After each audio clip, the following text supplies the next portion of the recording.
Bismillahirrahmanirrahim. Alhamdulillahilladzi nahmaduhu wa nasta'inuhu wa nastaghfiruh wa na'udzu billahi min syururi anfusina wa min sayyiati a'malina may yahdihillahu fala mudhillalah wa may yudlil fala hadiyalah. Asyhadu an la ilaha illallah wahdahu la syarikalah wa asyhadu anna Muhammadan abduhu wa rasuluhu alladzi la nabiyya ba'dah. Para ibu dan bapak yang sangat saya banggakan, alhamdulillah, puji syukur kita panjatkan kehadirat Allah yang Maha Ghafur. Kita semua dalam kesempatan kali ini tadi sudah hafalan Quran surah Al-Mulk ya. Mudah-mudahan apapun yang kita lakukan semakin mendekatkan diri kita kepada Allah Subhanahu wa taala.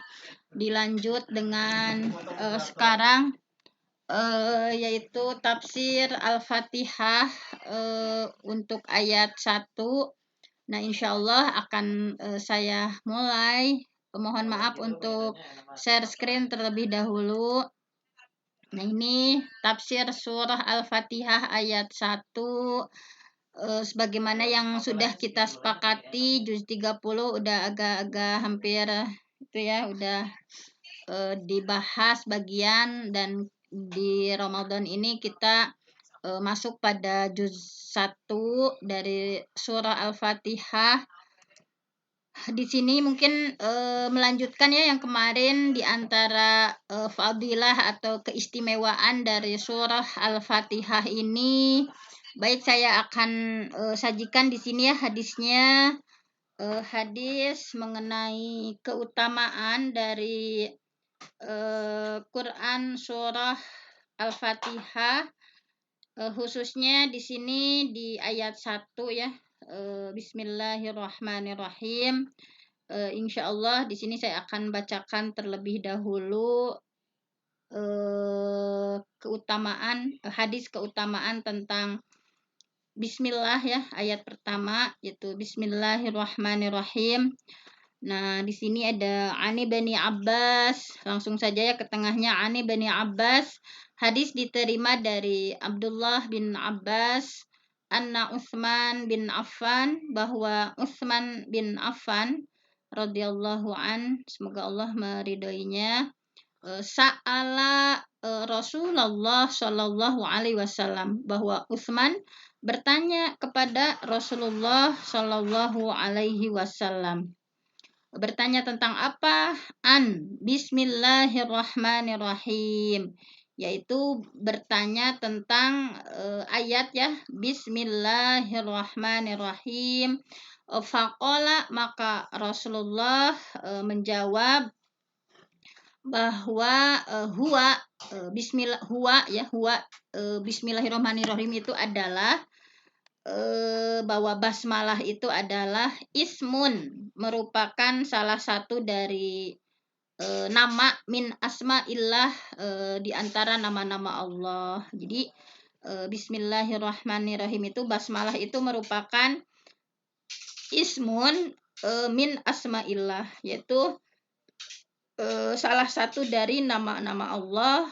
Wama bainahu wa baina ismillah al-akbar, dan antara Allah dengan asma'nya ya, asma'nya yang Allahu Akbar ini, illa, kecuali, kama baina sawadil ainain, jaraknya itu seperti bagian hitam ya, antara bagian hitam kedua mata, wa bayadihima, dan bagian putih. Jadi minal qurbi, saking dekatnya. Jadi antara Allah dengan asma'nya ini, asma Allah Akbar ini, jaraknya itu seperti bagian hitam bola mata dengan bagian putihnya ya. Bagian itu kan tidak bisa dipisahkan ya, begitu dekat. Nah, ini minal qurbi, saking dekatnya.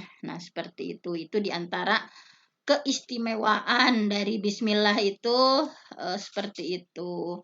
Nah, kemudian dilanjutkan di sini bahwa ada hadis yang lain gitu ya, hadis yang diperkuat dengan hadis yang lain. Imam Abu Muhammad Abdurrahman Ibnu Abi Hatim menyampaikan dalam kitab tafsirnya. Di sini langsung saja ya. Waqad rawa Ibnu Murdawai ya, waqad rawa Ibnu Murdawai bahwa di sini Ibnu Murdawai meriwayatkan min hadis Yazid bin Khalid, hadis dari Yazid bin Khalid an Sulaiman bin Buraidah, dari Sulaiman bin Buraidah. Dalam riwayat lain Abdul Karim Abi Umayyah dari Ibnu Buraidah dari ayahnya bahwa Rasulullah bersabda. Nah, ini sama keistimewaan dari Bismillahirrahmanirrahim. Kita kan baru ayat pertama ya.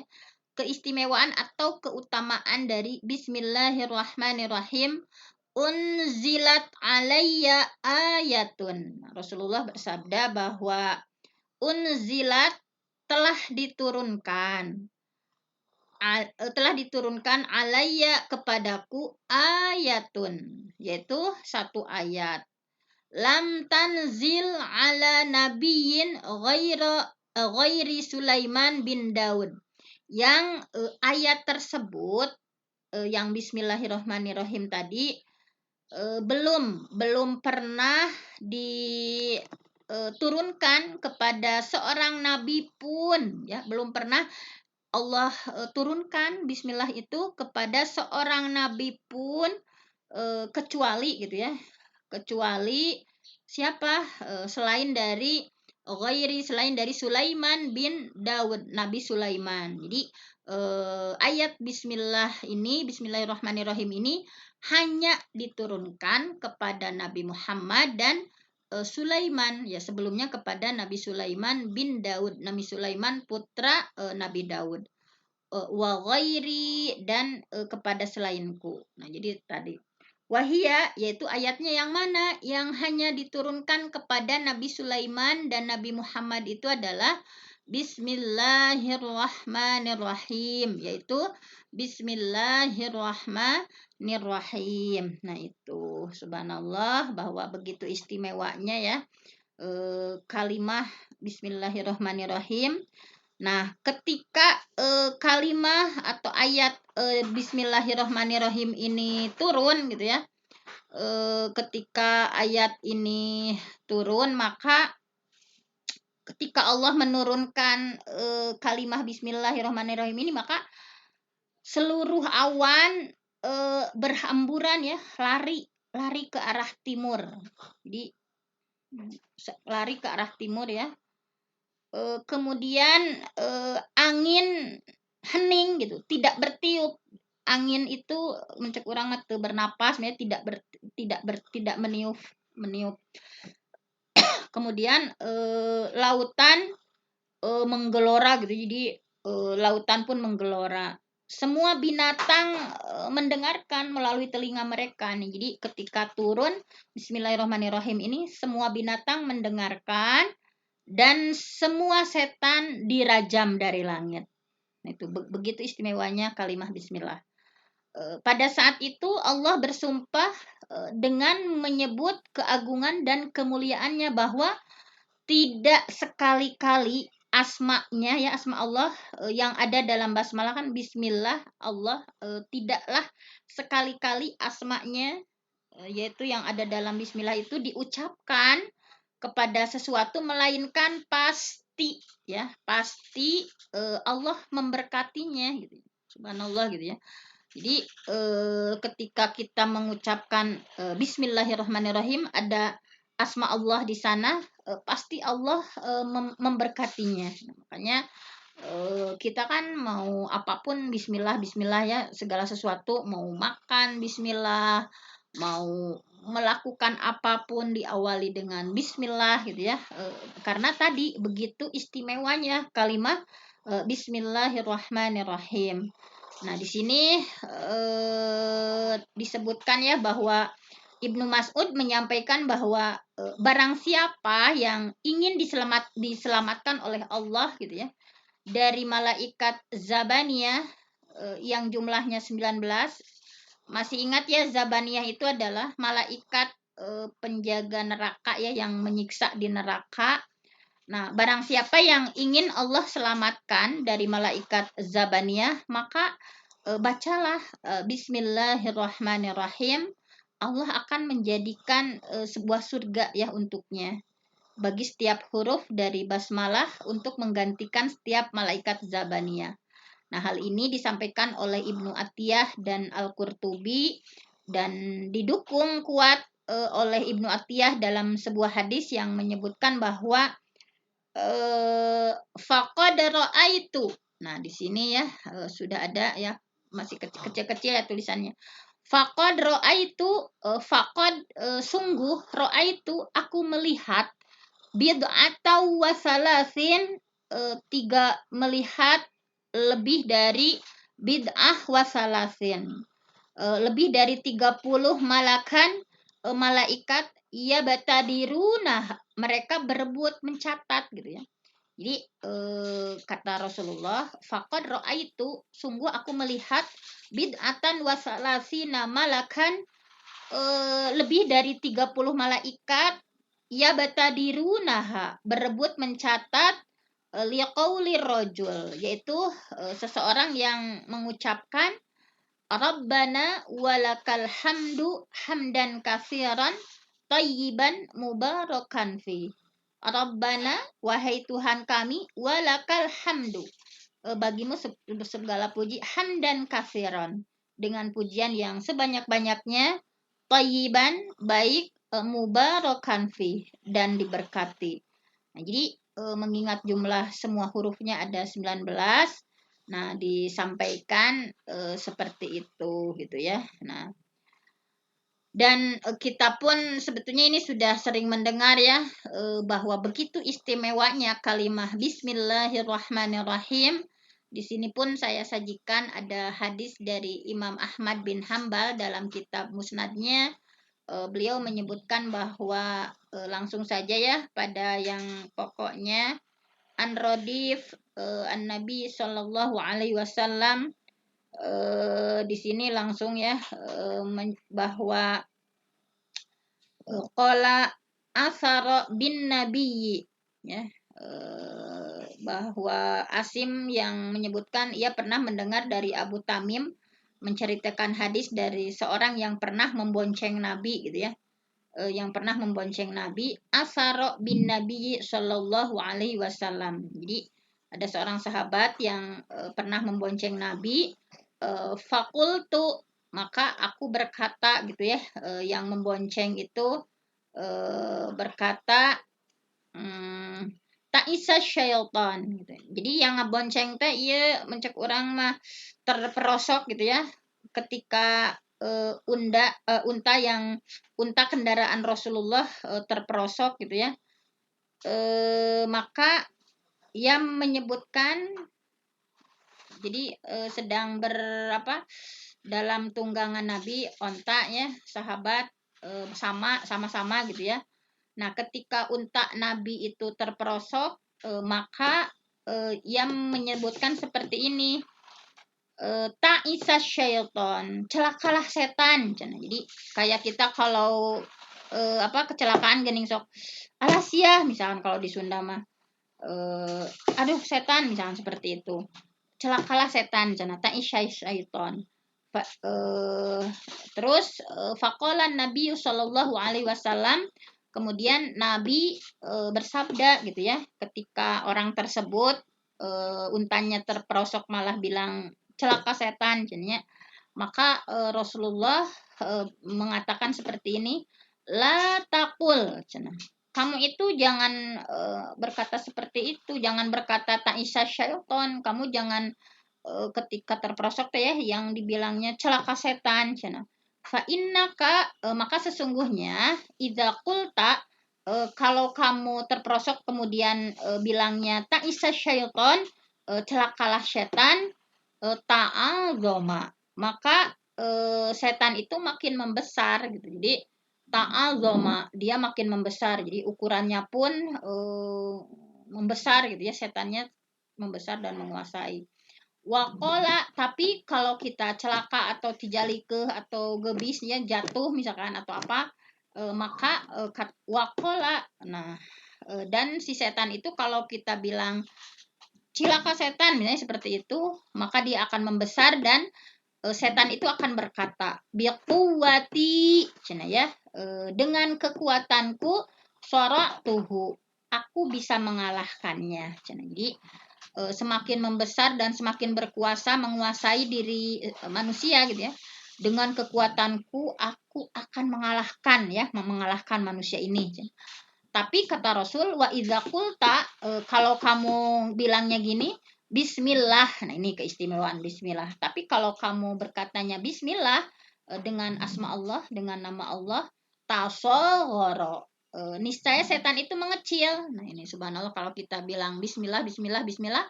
Nah, itu setan itu tasaghara, mengecil. Hatta yasira mithla zabab, hingga bentuknya menjadi sebesar lalat gitu ya, jadi mengecil gitu sebesar lalat. Nah itu, nah ini pembelajaran bagi kita ya, kalau kan kadang kita sok ngomongnya yang ya tidak bismillah gitu, malah apa misalkan aduh misalkan apa gitu. Nah ini baca bismillah, ketika dibaca bismillah setannya mengecil gitu ya, setan yang mengecil seperti lalat. Nah seperti itu. Kemudian Rasulullah, nah ini juga ada di hadis yang lainnya dikuatkan hadis ini. Nah, ini juga ada kesaksian lagi dari Abul Malih bin Usamah bin Umair, dari ayahnya menceritakan bahwa ia pun pernah membonceng Nabi. Kemudian ada hadis yang Rasulullah bersabda, la taqul hakadha. Kamu teh jangan ngomong gini, kata Rasul. Fa innahu yata'adzamu hatta yakuna kal bait. Karena setan nanti akan membesar sebesar rumah gitu. Kalau tadi ya bilang ta'isa syaitan, kalau bilang setan teh misalnya, maka setan nanti ya ta'azomu akan membesar hatta yakuna kal bait, sampai bentuknya seperti rumah. Jadi ngagungan setan atau seagung rumah gitu ya. Walakin tapi kul, katakan bismillah, katakan dengan asma Allah gitu ya. Fa innahu yasgoru hatta yakuna kadzubabah, karena sesungguhnya dia akan mengecil seperti bentuknya itu seperti lalat kecilnya gitu ya. Nah, yang ini udah jam hampir 6:30 ya, sebentar lagi. Nah, ini keistimewaan yang lain. Nah, supaya kita sering-sering baca bismillah, bismillah ya, mau apapun, mau menyisir bismillah, mau nyapu bismillah, mau apapun bismillah. Inilah berkah dari kalimah bismillah. Jadi, ketika kita memulai perbuatan, ucapan yang disunahkannya itu adalah bismillah. Jadi baca bismillah itu disunahkan juga pada permulaan khutbah, misalnya kayak kita mau ceramah nih, khutbah juga disunahkan. Kullu mri'in, bahwa kullu setiap, imri'in perkara, jadi kullu mri'in setiap perkara, la yubda'u yang tidak dimulai fihi padanya gitu ya, bismillahirrahmanirrahim, dengan bismillahirrahmanirrahim. Jadi perkara apapun yang tidak dimulai dengan bismillahirrahmanirrahim, fahuwa ajazam, maka perkara itu adalah kurang sempurna gitu ya, terputus dari, dalam ayat, dalam hadis lain, fahuwa abtar, terputus dari rahmat Allah gitu. Jadi disunahkan baca bismillah. Mau ke kamar kecil juga ya, kan ada doanya juga ya. Allahumma inni a'udzubika minal khubusi wal khaba'is juga ada gitu ya, disunahkan. Misalkan kalau mau wudhu misalkan teh ulah jojol wudhu teh wudhu tapi bismillah misalkan ya. Karena di sini ada hadisnya juga nih tentang bagaimana ketika wudhu. Nah ini di antara keistimewaan bismillah juga, la wudu liman lam yadkurismallah alaih. La wudu, tidak ada wudu liman lam yadkurismallah alaih, yang tidak menyebut asma Allah. yang tidak menyebut bismillah dalam wudunya ya, walaupun hadis ini predikatnya hasan ya. Nah seperti ini. Jadi intinya ulama ada sebagian ulama yang mewajibkan seperti mau zikir ya, tetapi tidak mewajibkan secara mutlak. Jadi ada sebagian. Jadi intinya membaca bismillah itu disunahkan, misalkan apalagi mau menyembelih ya, bismillah. Misalkan ada misalkan ulama lain menyebutkan bahwa wajib ketika melakukan zikir, kemudian apapun gitu ya, intinya mah apabila apalagi kalau mau berhubungan suami istri nih, kalau mau berhubungan suami istri ya, idza ataita. Nah ini mewanti-wanti saya, jadi ulah ujuk-ujuk misalnya, idza ataita, apabila kamu mendatangi istrimu ya, fasamillah, maka sebutlah asma Allah.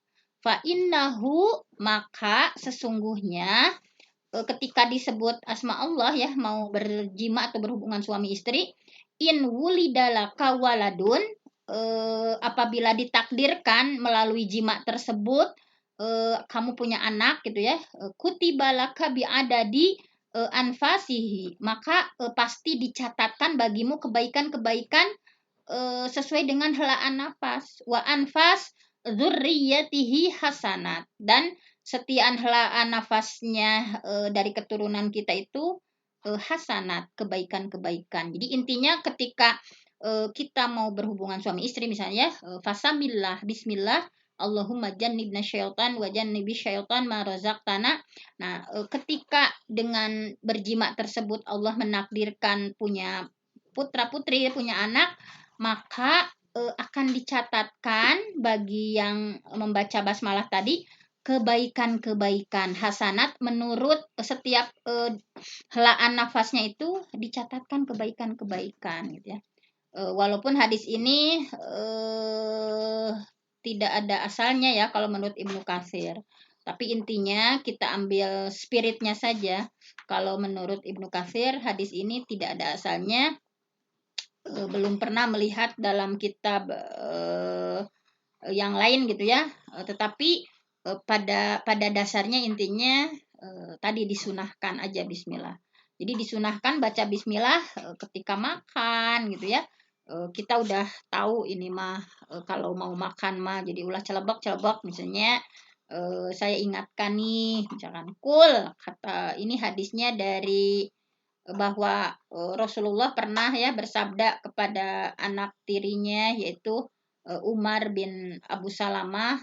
Rasulullah mengucapkan kul, ucapkan bismillah, kalau makan itu ucapkan bismillah, wakul biyaminika, makan dengan tanganmu, wakulu mimma yalika, makan apa yang di dekat, yang ada dekat denganmu.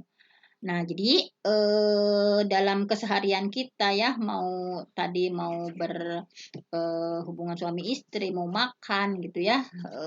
Tadi terakhir yang menguatkan tadi ketika mau berhubungan suami istri harus bismillah, itu di sini ada keterangannya ya. Lau anna ahadakum, seandainya seorang di antara kalian iza aroda ayyatiya ahlahu, apabila ingin mendatangi istrinya, qala, kemudian mengucapkan bismillah, Allahumma jannibna syaitan wa jannibi syaitan ma razaqtana, bismillah dengan asma Allah, Allahumma ya Allah, jannibna syaitan, jauhkan dari kami setan, wa jannibi syaitan, dan jauhkan setan dari apa yang ma razaqtana, yang kau rezekikan kepada kami. Fa innahu in yuqaddar bainahuma waladun lam yadurruhu syaitan abada. Kalau kita berhubungan suami istri, misalkan baca bismillah dulu, Allahumma jannibna syaitan wa jannibi syaitan ma razaqtana, maka ketika Allah menakdirkan lahir anak di antara keduanya, pasti setan tidak akan bisa menimpakan madorot sama anak itu untuk selama-lamanya. Nah, makanya mudah-mudahan anak-anak kita solih itu karena kita memulainya misalkan dengan bismillah, jangan sampai lupa gitu ya. Nah seperti itu. Mungkin hanya itu saja, udah 6:30. Sekali lagi mohon maaf atas keterlambatan saya. Mudah-mudahan tetap bersabar ya Bapak Ibu. Mudah-mudahan ada manfaatnya di sesi Ramadan ini kita lebih dekat dengan Allah dengan tadabbur beberapa ayat suci Al-Qur'an. Aqulu qauli hadza wa astaghfirullah li wa lakum. Wassalamualaikum warahmatullahi wabarakatuh. Waalaikumsalam. Waalaikumsalam warahmatullahi wabarakatuh. Jazakillah khairan katsira Bunda Penti atas syarah ya ataupun tafsir dari Al-Fatihah. Semoga Allah membalasnya dengan kebaikan dan pahala berlipat ganda. Amin. Selanjutnya mungkin ya. Kang Asep, ada yang mau disampaikan? Kami persilahkan.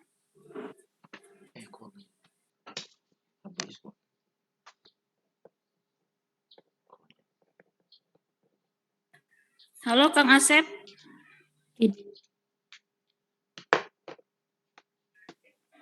Kang Asep, ada yang mau disampaikan? Untuk memotivasi kita.